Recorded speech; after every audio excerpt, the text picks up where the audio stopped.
That girl's visa expires tomorrow morning. You know that, right? You just crossed a line. Apologize. Right now. Properly. I apologize when I'm wrong. I wasn't wrong. That girl's visa expires tomorrow morning. You know that, right? So what exactly are you following her around for? Itaewon rooftop, the highest point in Seoul where desire doesn't bother hiding itself. The city glittered below like it didn't care whose dreams it was standing on. What are you talking about? Don't play dumb, Junho. I've been watching you watch her all night. What are you trying to do right now? I'm just stating facts. Once that visa expires, she becomes undocumented. And when I make that call, doesn't matter how much money you have, she's leaving this country in handcuffs. You can't stop that. So tonight, be good to me, okay? She means it. Every single word. Why so quiet? Did I say something wrong? You just crossed a line. Then came the sound of glass hitting the floor. All 12 champagne flutes gone at once. Every head in the room turned. Two women stood facing each other.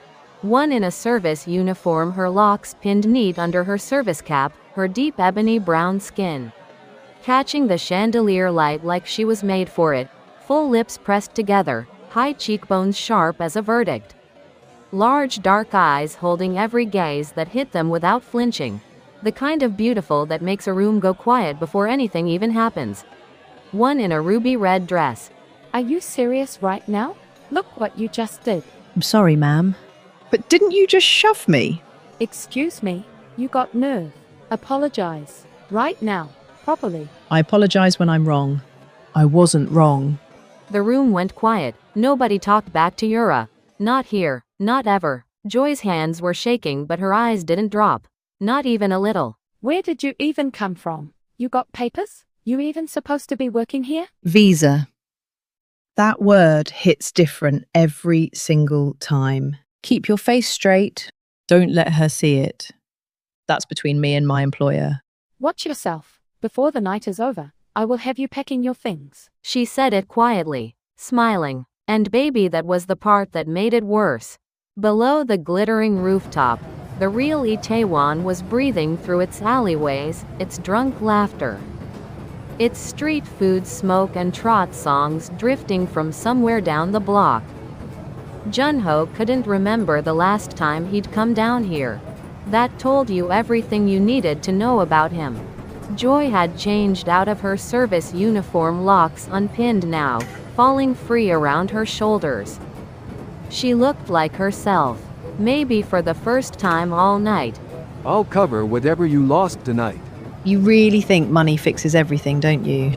That look on your face, I can't stand it. This isn't just cash to me. This is breakfast tomorrow. This is my visa renewal next month. You can't just pull out your wallet and call it done. His hand stopped, the wallet halfway out, frozen in the air. See, everyone around him always softened when money entered the room. This was the first time someone had looked him dead in the eye and told him the truth. First time. And somehow I feel more awake than I have in years. You want some tteokbokki? Excuse me? That pojangmasha over there, the street cart. Let's eat. Talk through it. This man is not right in the head. So why do I want to say yes? They sat down side by side. A hand wearing a watch worth more than most people's rent. A hand still marked from rubber gloves. Both reaching toward the same bowl of tteokbokki, spicy rice cakes bubbling red between them. The city didn't care whose hands were whose. It just kept the pot boiling. Oh my god, Junho, are you seriously sitting here eating street food right now? Tires screeched. Yura appeared at the mouth of the alley, one heel wedged between the pavement cracks, and she didn't even stop to fix it. Her eyes moved between the two of them like a blade. Yura, are you actually stalking me right now? Stalking? I'm worried about my fiancée. And Junho, you know you shouldn't be around her. Go home, now. Toward Joy. Hey, you, how much time you got left on that visa? Or should I just go ahead and make the call tonight? Under the table, Joy's hand curled into a fist. Her nails pressed into her palm.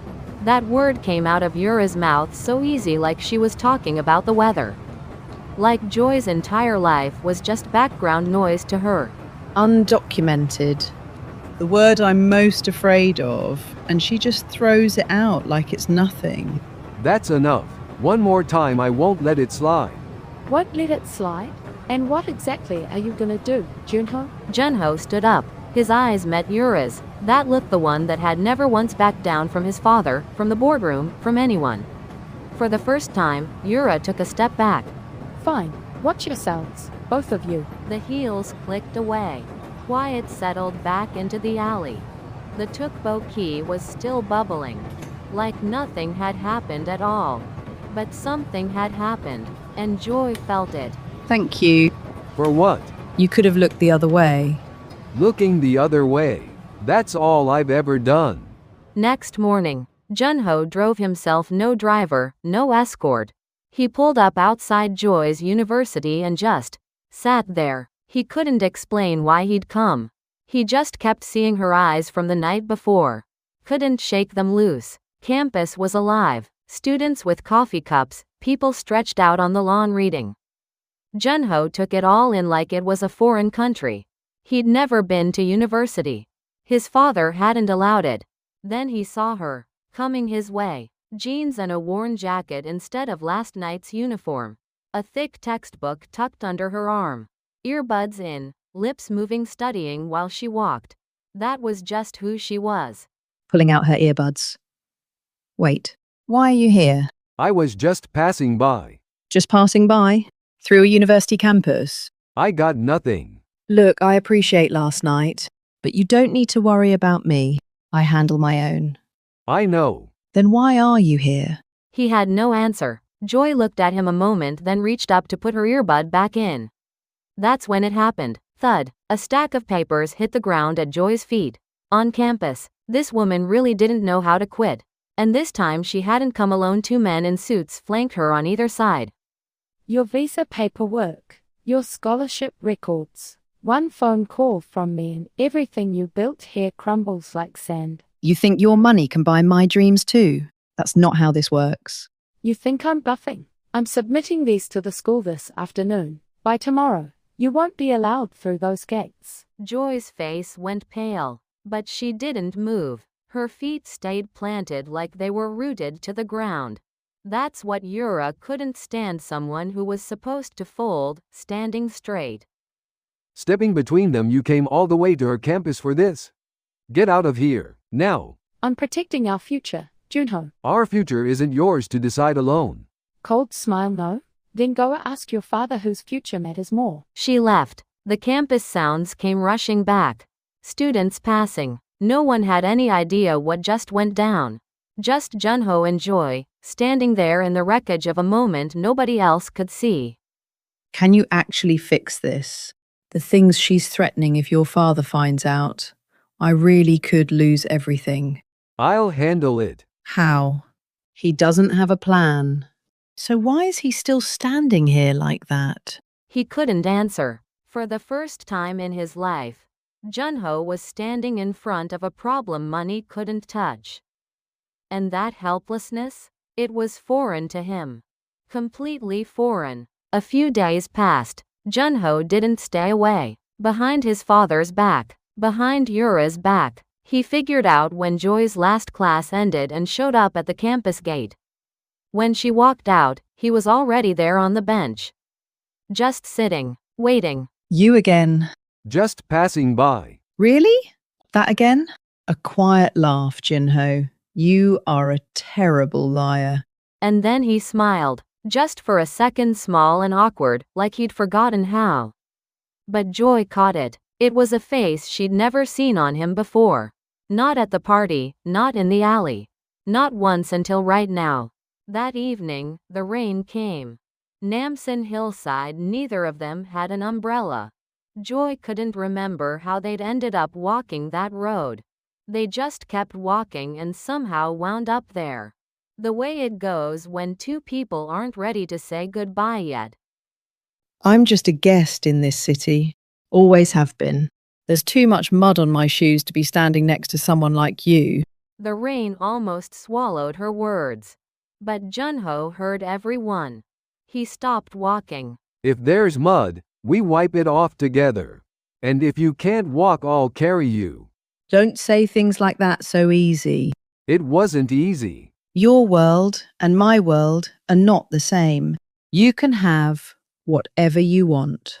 I'm somebody who stresses about a visa renewal every single month. I can't have everything I want either. Name one thing you've ever been denied. Freedom. I've never once lived the life I actually chose. How'd I even begin to say that to her? Let me tell you later. Not the right conversation to have in the rain. Joy looked at him, rain running down his face. A jacket that probably cost more than her rent soaked through. But he wasn't moving, just standing in it, looking at her, like she was worth getting rained on. Why is he doing this? Why won't he just step away? The cold rain couldn't cool what was between them. Junho pulled Joy close, holding her like letting go would cost him something he couldn't name. She pushed back at first, her hand flat against his chest. Then it stopped. Let go. No. Why? I don't know. I don't want to. The rain fell harder. Below Namsan, Seoul's lights bled through the storm, millions of them flickering and blurring in the dark. The two of them stayed there, not speaking. They didn't need to. Some things don't need words. Some things just need time to be felt. I know I shouldn't be this close to him. But tonight, just tonight, I don't care. Stay close to me. I'll protect you. You sure you can keep that promise? I'll keep it. A promise, made in the rain. They both knew how fragile the ground beneath it was. But that one night it felt like the most solid thing in the world. Okay, I need y'all to breathe with me for a second. Because a promise made in the rain? That is one of the most beautiful and most dangerous things in this world. When somebody reaches down from a high place and extends their hand, the one who takes it usually has more to lose. Can Junho keep his word? And should Joy even trust it? Life doesn't often go the way we plan. But real love, real intentions, they have a way of finding their mark. One way or another. 3 days later, the top floor of the tallest building in Seoul. Gangsung Group headquarters, floor to ceiling glass, the whole city spread out below like something Chairman Kong owned. Because in many ways, he did. He sat with his back to the view, facing his son. Eyes cold as the windows. That girl gets expelled from her school. Today. Father. You want to save her? Announce the engagement with Yura by tomorrow morning. That's the deal. Please, don't touch her dreams. That's all I'm asking. Dreams? Junho, you're in here talking to me about dreams? Do you have any idea what I sacrificed to build this group? You didn't build it for me. You built it for yourself. Silence fell over the room. Just the ticking of a clock. Chairman Kang's brow shifted barely. His son had never talked back. Not once. Until now. Think about it until tomorrow morning. After that, there's nothing I can do. You mapped out every inch of my life, Father.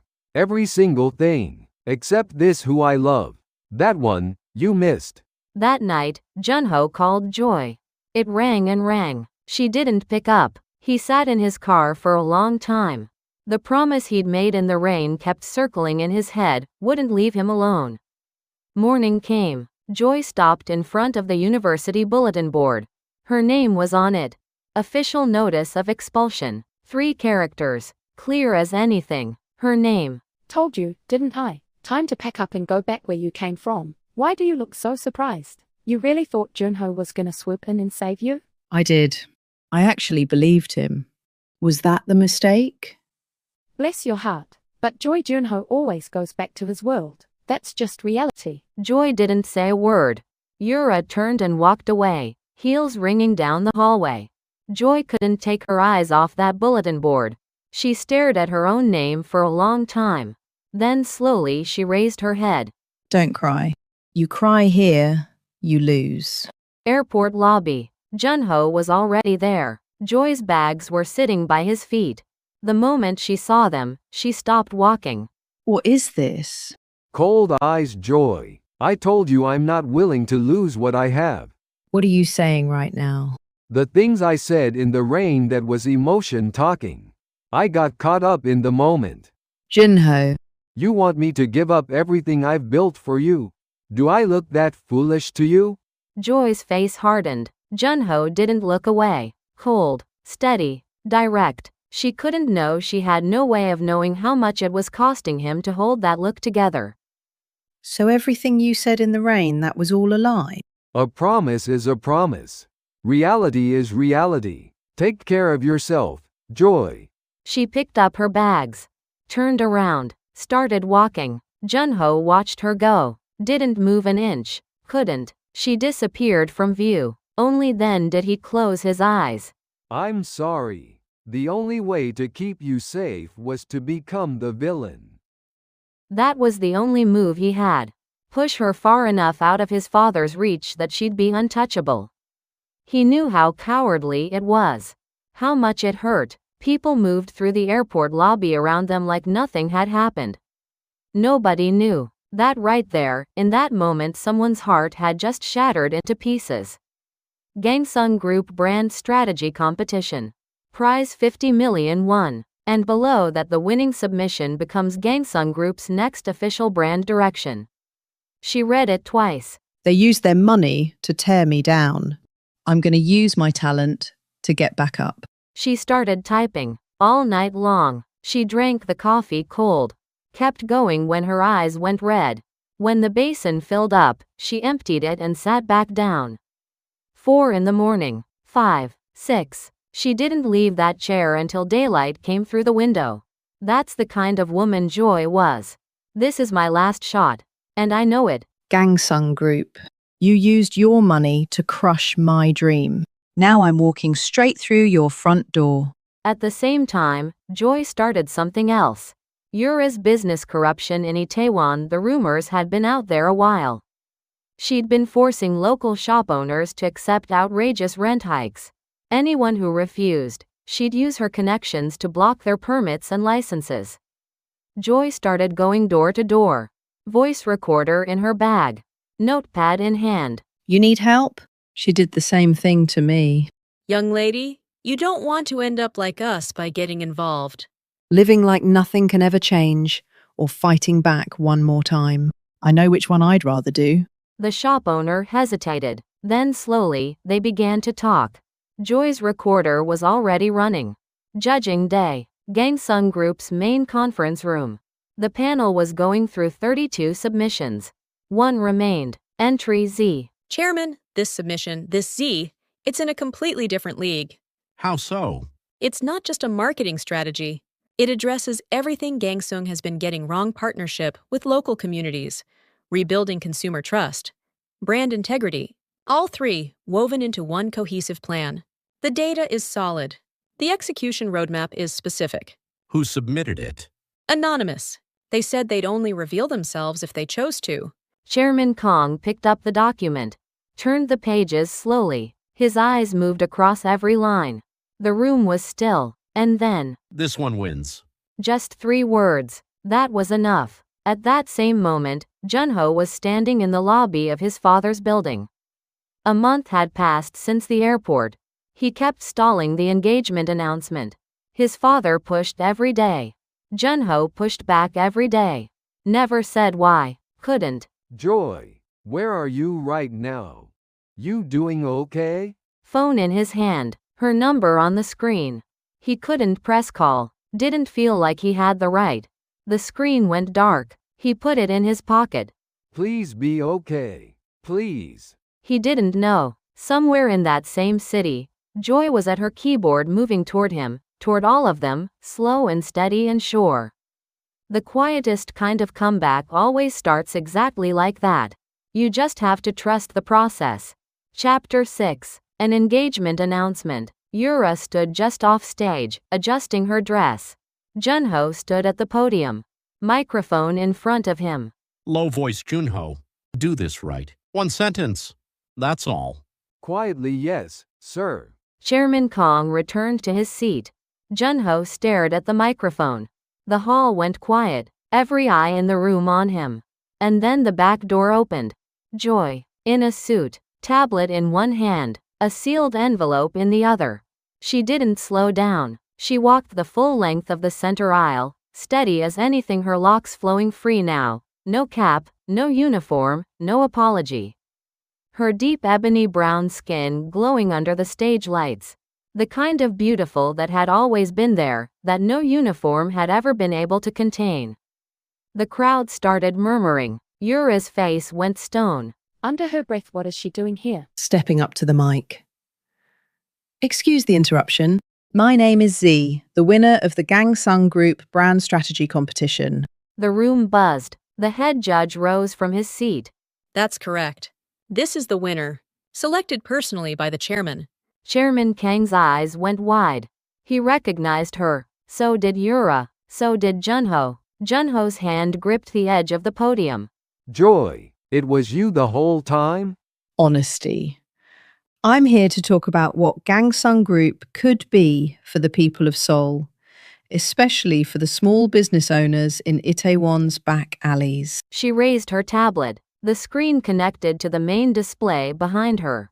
And I'm also here to show you what's been happening that's the exact opposite of that brand. What you're about to hear is a recording, evidence of Yura Oh's corruption, her campaign to drive local shop owners out of Itaewon through illegal rent pressure and permit blocking. SFXA sharp chime. The audio file appeared on screen. Play. Yura's voice filled the entire auditorium.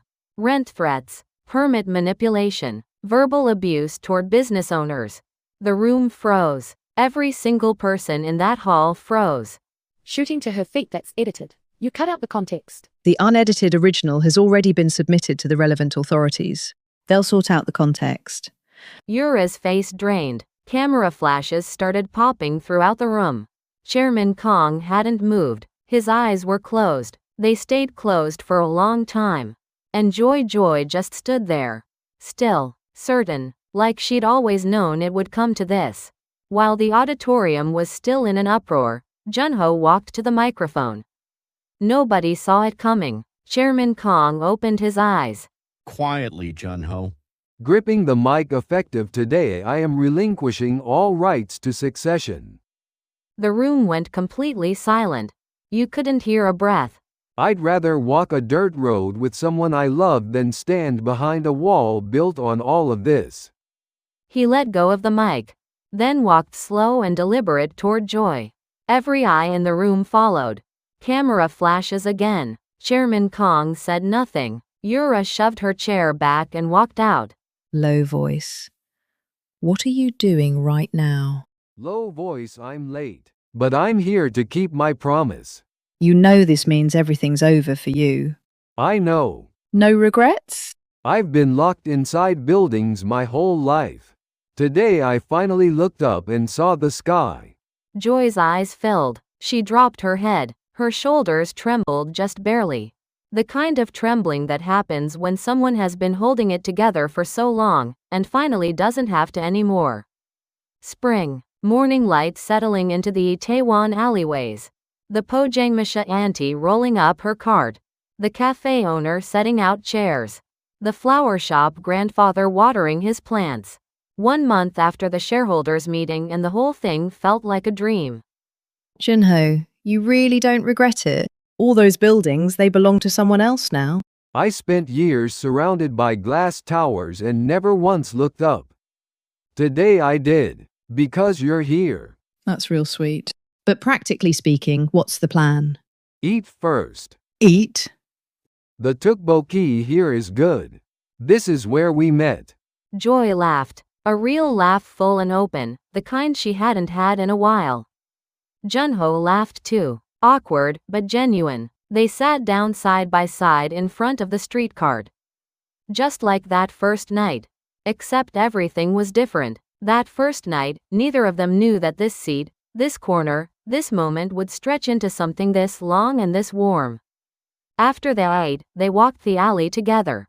Joy spoke first. I'm going to use the competition prize money to open a small brand consulting office. Start by helping the shop owners around here.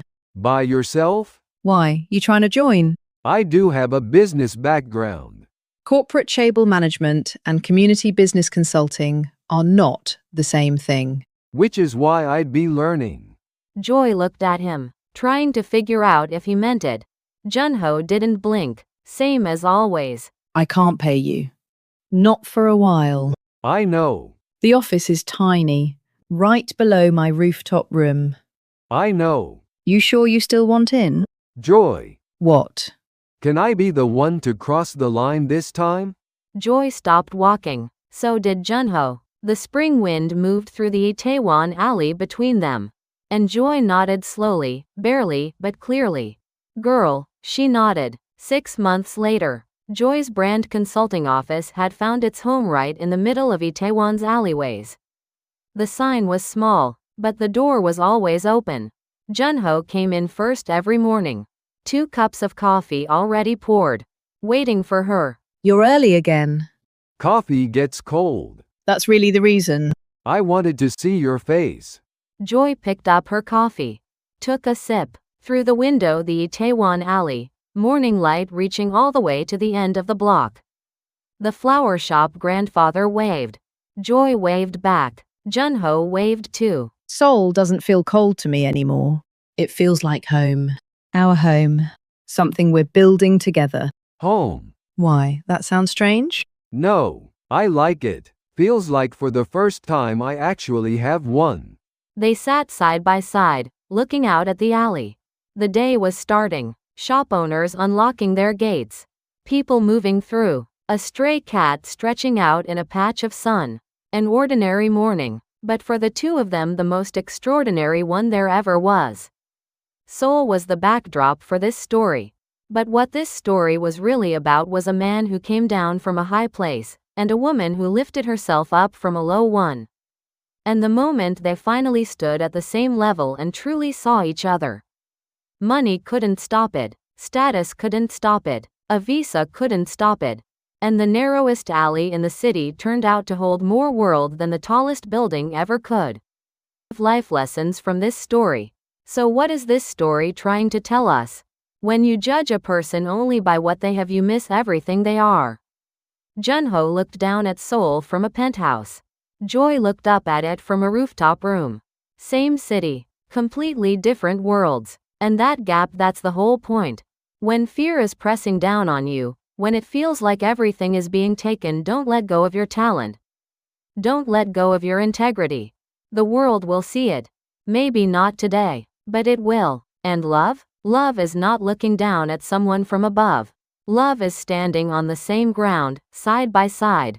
The greatest success in this life is living today in your own colors, with the person you love beside you. What color is your soul today? This story is a work of fiction.